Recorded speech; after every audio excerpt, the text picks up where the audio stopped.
Hey guys, welcome back to my channel. My name is Priyal and I'm back here again with another cabin crew related video, and this video is going to be very informative. Why? Because it is something that most of you are curious about. ये आपकी salary से related है. मतलब मैं आपको बताऊंगी कि once you start flying, how is your salary calculated, like according to what, and when you get it, and like how is the process. So I'm going to tell you each and everything. और I am sure जो भी अभी जैसे release हुए होंगे उनको ये doubt होगा कि कैसे सैलरी आएगी, क्या होगा, कैसे होगा. And also for the ones who are thinking to apply for it, they must also be curious कि कैसे आता होगा. Let's get start. Okay, so first of all हमारी जो सैलरी होती है वो आवर्स के बेसिस पे कैलकुलेट होती है. सो हम लोग को एवरी मंथ डिफरेंट सैलरी आती है. दैट मीन्स फॉर एग्जाम्पल अगर आपने 50 आवर्स फ्लाई किया है अक्टूबर में, ठीक है, एंड नवंबर में you are flying 70 hours. So of course आपको 50 आवर्स में कम आएगी जितनी आपको 70 आवर्स में आएगी. दोनों अलग होंगी सैलरीज. ओके, सो हम लोग की जॉब जो है उसमें फिक्स्ड सैलरी नहीं होती है. आपकी बेसिक एक सैलरी होती है कि आपका ये बेसिक है जो आपको इतने आवर्स में मिलेगा ही मिलेगा. बट अगर आप उससे ज्यादा करते हैं तो आपको एडिशनल कितना मिलता है ना. ठीक है, सो हम लोग का basic, now this totally depends airline to airline. So जैसे कुछ एयरलाइन है जो आपका बेसिक 40 आवर्स रखती है, या बेसिक 50 रखती है, या बेसिक 70 आवर्स रखती है. So in my airline our basic is 50 hours. So आप चाहे 45 करें, या आप चाहे 55 करें, या आप 54 करें, या जितना भी, मतलब आप 50 के अराउंड कर रहे हैं, आप 49 आवर्स कर रहे हैं फॉर एग्जांपल, मतलब आपका 50 बेसिक है. अगर आप 50 से थोड़ा कम कर रहे हैं तो आपको उस हिसाब से थोड़ा बहुत आएगा. बट आपका मतलब 50 एक स्टैंडर्ड है कि आप जितना मर्जी कर ले. 50 तक अगर आप करते हैं फ्लाई तो आपको एक पर्टिकुलर बेसिक सैलरी है. सो नाउ दिस अमाउंट जो होता है, ये अमाउंट आपको आपके कॉन्ट्रैक्ट में दिया जाता है, सब कुछ होता है. और ये कॉन्ट्रैक्ट सबका डिफरेंट होता है. लाइक फॉर एग्जाम्पल जो मेरे साथ 2 साल पहले लोग थे, हम सबका एक पर्टिकुलर सेम अमाउंट था कॉन्ट्रैक्ट का. बट जो हमसे सीनियर है, ऑफकोर्स जो हमसे सीनियर है उनका हमसे थोड़ा ज्यादा होगा बेसिक. ठीक है, जैसे जो लीड्स होती है, जो हमारी सीनियर्स होती हैं, या फिर not just lead, who is a senior cabin attendant, मतलब उसको काफी साल हो गए हैं, she is very experience but she is not lead, she is not applied for the lead. So उनका भी एक सैलरी मतलब बढ़ता है ऑफकोर्स. सो आपका उस हिसाब से कैलकुलेट हुआ जाता है. लाइक आपका जो बेसिक है 50 आवर्स, लाइक फॉर एग्जांपल मैंने जून में किए 51 आवर्स. ठीक है, सो 50 आवर्स तक मेरा बेसिक है ना, जितना मुझे मिलना चाहिए, जो मेरा बेसिक मेरे को कॉन्ट्रैक्ट में बताता है मुझे उतना मिलेगा. प्लस वो जो मैंने 1 घंटा ज्यादा किया है 51, तो 1 आवर का मुझे उस हिसाब से मिलेगा कि एक्स्ट्रा थोड़ा सा जो भी अमाउंट होता है, ठीक है, उस हिसाब से थोड़ा सा ज्यादा मिलेगा.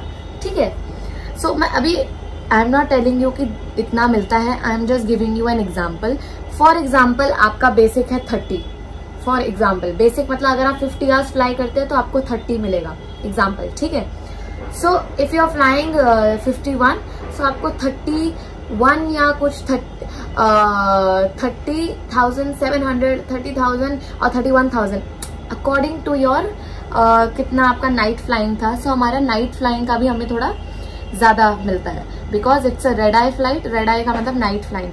सो उस टाइम पे एक्स्ट्रा होता है. इवन इन कॉर्पोरेट जॉब्स जो होती हैं आपके, आपने नोटिस किया होगा कि कॉर्पोरेट जॉब्स में भी if you do night shifts, so वो थोड़ा सा आपको ज्यादा पे होता है बिकॉज नाइट टाइम पे you are staying awake and मतलब while others are sleeping, and मतलब वो नाइट वाला टाइम जो होता है, you have to manage everything. आपका नींद सब आपने छोड़ के you have come and extra cautious आप होते हो रात को.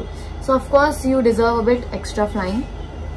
सो ये हर जगह सेम होता है, एक्स्ट्रा फ्लाइंग मिलती है. तो फॉर एग्जाम्पल अगर मैंने जून में 51 आवर्स किए थे बट मेरे नाइट आवर्स इतने नहीं थे, ठीक है, कम थे या बिल्कुल भी नहीं थे या हार्डली था, तो मुझे 31 ही आएगा या 30,700 या समथिंग एग्जाम्पल. ठीक है, बट अगर मैंने नाइट फ्लाइंग की है, जैसे कोई 5-6 नाइट फ्लाइंग की है, सो वो बेसिक से ऑफकोर्स थोड़ा ज्यादा होगा even if I have done 50 hours, क्योंकि 50 आवर्स में मैंने नाइट फ्लाइंग भी तो की है. सो वो जुड़ के थोड़ा सा आपको एक्स्ट्रा मिल जाता है. सो एक चीज क्लियर हो गई है कि every month you get different salaries, मतलब बेसिक आपकी 30 वो अगर है तो वो स्टैंडर्ड रहेगी, प्लस एडिशनल आपको जो मिलेगा अकॉर्डिंगली वो आपके आवर्स के ऊपर होगा, ठीक है। So now 50 is basic. So for example मैंने जून में 50 किया था, ठीक है, एंड जुलाई में आई डिड 70, तो मुझे उस हिसाब से आएगा, मतलब कि मेरा 50 आवर्स का 30 है तो 70 का कितना होगा, सो उतना कैलकुलेट करके you will get that particular amount, ठीक है। So I am giving you the example, I am not telling you कि एग्जैक्ट यही अमाउंट होता है या कुछ, but I think so you understood the point, like how it is, how it works, ठीक है। So this is how it is. So this is the first point that I have cleared. Secondly, so for example आपकी training थी जनवरी, फरवरी, मार्च, 3 months की training होती है। मार्च में आपकी training खत्म हो गई, मार्च 15 मार्च को आपको ट्रेनिंग खत्म हो गई। You came back to your base, ठीक है, आप बेस पे आए। अब ऐसा हो सकता है या तो आपको जाते ही फ्लाइंग करने मिल जाएगा, लाइक फॉर मी, मेरे को 1 महीना I had to wait for my AEP, airport entry pass. So 1 महीना मुझे वो बेसिक जो ट्रेनिंग में मिलती थी उतना ही आया, ठीक है। सो फॉर एग्जाम्पल चलो आपको मिल गया, मार्च में आप 15 को आप आए अपने बेस पे एंड 17 को you got your AEP, and जैसे आपको AEP मिलता है नेक्स्ट डे आपको फ्लाइट रोस्टर कर दी जाती है। जैसे ही समझो 17 को आपको AEP आया, 18 को आपको रोस्टर कर देंगे फ्लाइट, ठीक है, for your fam flight which is your first flight, ठीक है। सो यू विल अज्यूम कि मैंने तो फ्लाइंग स्टार्ट कर दी है, so I will be getting a pay accordingly. For example अगर मैंने 18 से फ्लाइंग स्टार्ट कर दी तो 30 को आपकी जनरली सब लोगों की 30 या जो भी end of the month salary आती है, so you must be expecting कि आपकी बेसिक आएगी आपको, है ना, बिकॉज आपने ज्यादा फ्लाई नहीं किया तो बेसिक ही आनी चाहिए आपको। बट यू विल सी कि नहीं, मुझे बेसिक नहीं आई, मुझे तो ट्रेनिंग अमाउंट आया फिर से, इवन तो मेरा ट्रेनिंग खत्म हो गया था and I had started flying also, still I didn't get the actual salary. So how you get the salary is, for example आपने फ्लाई स्टार्ट किया और आपको एंड ऑफ द मंथ में ट्रेनिंग अमाउंट आया, ठीक है। So now next month you will be getting, like March में आपने फ्लाई किया तो अप्रैल में आपको मार्च की फ्लाइंग का अमाउंट मिलेगा, यू गेटिंग इट। सो मतलब मार्च में आपने किया होगा आई थिंक, बिकॉज आपने बाकी का हाफ मंथ फ्लाई किया 18 से, which is not even half, less than half. So आपको आएगा, फॉर एग्जाम्पल मैंने 30 बेसिक रखा हुआ है, तो 30 में आपने फ्लाई किया होगा कुछ 28 आवर्स या समथिंग कुछ आपने किया होगा जितना, ठीक है। So you will get only 30 because आपने 28 किया, 50 से भी कम किया है, सो आपको बेसिक मिलेगा, ठीक है। सो नाउ आपको मार्च की सैलरी अप्रैल एंड में मिल रही है, ठीक है, ये चीज कंटिन्यू हो जाती, कैरी फॉरवर्ड। सो नाउ अब आपको इतना समझ गया, आपने मार्च में फ्लाई किया, आपको ट्रेनिंग का अमाउंट आया, अप्रैल में आपको मार्च की सैलरी का आया, बिकॉज अप्रैल में आपने किया एग्जाम्पल 70 आवर्स किया है तो यार ज्यादा आनी चाहिए। Then you must be thinking कि मुझे अप्रैल में 30 क्यों आ रही है, मतलब मैंने तो 70 आवर्स किया, सो अप्रैल की आपको मई में आएगी, you getting my point. So basic remains the same, ठीक है। सो मार्च में आपने फ्लाई किया, आपको अप्रैल एंड में बेसिक आया, बिकॉज आपने बेसिक जितना ही फ्लाई किया था मार्च में, अप्रैल में आपने 70 आवर्स किए, ठीक है, तो आपको मई में बेसिक प्लस 50 आवर्स का बेसिक होता है, प्लस 30 मोर आवर्स का आपको मई एंड में आएगा। मई में आपने की 80 आवर्स, तो आपको जून में 80 आवर्स का आएगा, मतलब आपको सैलरी पिछले मंथ के आवर्स की आएगी अगले मंथ में, मतलब आप जो भी एक्स्ट्रा काम कर रहे हैं या एक्स्ट्रा आवर्स कमा रहे हैं वो आपके अगले मंथ के उसमें आता है, ठीक है। जैसे समझो मैंने इस मंथ किया 70 आवर्स और पिछले मंथ मैंने किया था 60, ठीक है, तो मुझे इस मंथ के एंड में 60 आवर्स वाली पे आएगी और इसके नेक्स्ट में 70 की वाली पे आएगी। So it keeps on going and carrying forward. I hope I could make you understand with examples, क्योंकि मैं भी मतलब एक टाइम बाद ऐसे हुई कि 1 मिनट ये क्या हो रहा है, ठीक है। सो फॉर मी, मेरे को सबसे ज्यादा कंफ्यूजन हुई थी इसमें, because I couldn't understand only कि मैं इतना काम करके I had made in my first month 90 hours, So I was like 90 hours पे I am getting my basic salary, like what just happened? And then उसके next month में I got 90 hours के हिसाब से, and जिस month मुझे 90 hours के हिसाब से है उस month मैंने कुछ 70-80 किया था, तो उसके next में मुझे 70-80 आएगा और उस month में जो मैंने किया था वो मेरे next month आएगा, मतलब it keeps on going, ठीक है। तो बेसिक तो आपका स्टैंडर्ड है, वो आपको मिलना ही मिलना है, प्लस जो एडिशनल आपने एक्स्ट्रा आवर्स की है वो आपको नेक्स्ट मंथ के हिसाब से आता रहता है। सो मैं आपको इसलिए बता रही हूँ सो दैट आप कंफ्यूज ना हो जाए, जब आपको सैलरी आए तो आपको ये कंसर्न रेज ना करना पड़ जाए कि यार ये हुआ क्या, एंड स्टार्ट में you don't even know whom to tell this, और किसको बताएं, किसको पूछें, मेल आईडीज क्या है, no idea. So it's just that it's to make you guys clarified that कैसे काम करता है ये सब, and it is quite different. Of course aviation का थोड़ा डिफरेंट पॉइंट से आपको मिलता है, ठीक है। लाइक कॉर्पोरेट जॉब्स ये सब आपको पर्टिकुलर जैसा आपका जो जिस हिसाब से काम होता है सिमिलर सैलरी होती है, जो आपका कॉन्ट्रैक्ट होता है उतनी आती है, ठीक है। इसमें एविएशन में आपको आवर्स के हिसाब से होता है, एंड आवर्स मतलब आपका एक बेसिक आपको कॉन्ट्रैक्ट में बता दिया जाता है, आप इतना फ्लाई करेंगे इतना आपको मिलना ही है, ठीक है।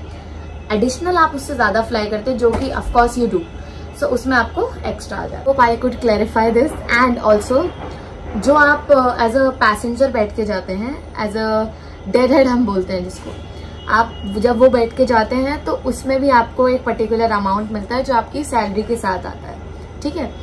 एंड जो आप लेवर्स जाते हैं, फॉर एग्जाम्पल जो आप डोमेस्टिक लेवर्स जाते हैं, डोमेस्टिक लेवर आपको एवरी मंथ के 10th को मिलता है, सो वो आपके सैलरी में इंक्लूडेड नहीं होता है, आपको अलग से मिलता है। सो फॉर एग्जाम्पल मैंने अगर, और वो आपको सेम मंथ में मिलता है, उसका कुछ आगे पीछे नहीं रहता है। सो फॉर एग्जाम्पल मैंने मार्च में 5 लेवर्स किए, ठीक है, 5 डोमेस्टिक लेवर्स किए। मुझे मार्च एंड जब हो रहा है तो मुझे फरवरी के आवर्स का सैलरी आ रहा है ना, और अप्रैल स्टार्ट हो गया है, तो अप्रैल के 10th को मुझे मार्च के जो मैंने लेवर किए थे उसका पैसा आएगा, ठीक है। So every month and 10th, मतलब ये एक एयरलाइन ने डेट अपने आप चुनी है कि एवरी 10th आपको लेवर की अलाउंस मिलेगी, ठीक है। So this is this, and ये भी हो गया। एंड जो इंटरनेशनल आप जाते हैं, अब उसके लिए वो आपको बाद में तो पे नहीं कर सकते, बिकॉज यू नो आप जो वहां जाते हैं so they give you a food expense, to be honest. तो वो जो खाने का एक्सपेंस आपको मिलता है वो आपको बाद में नहीं दे सकते, you will need it then and there that time. So you get that in a forex card, वो आपका कार्ड होता है कंपनी के साथ टाई अप, एंड उस कार्ड में आपको अलाउंस आ जाता है।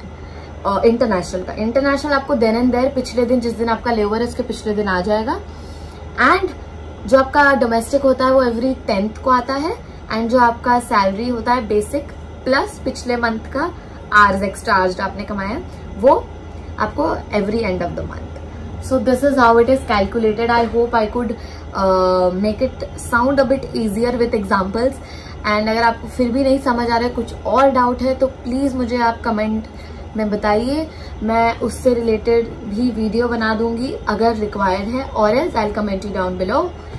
And I hope you could understand this, and I am sure, because you know मैं कोशिश करती हूँ वैसे वीडियोस बनाने की जो कि मुझे उस टाइम पे डिफिकल्टी पड़ी थी समझने के लिए, ताकि आपको ना डिफिकल्टी पड़े एंड आपको easily you know you could tackle that.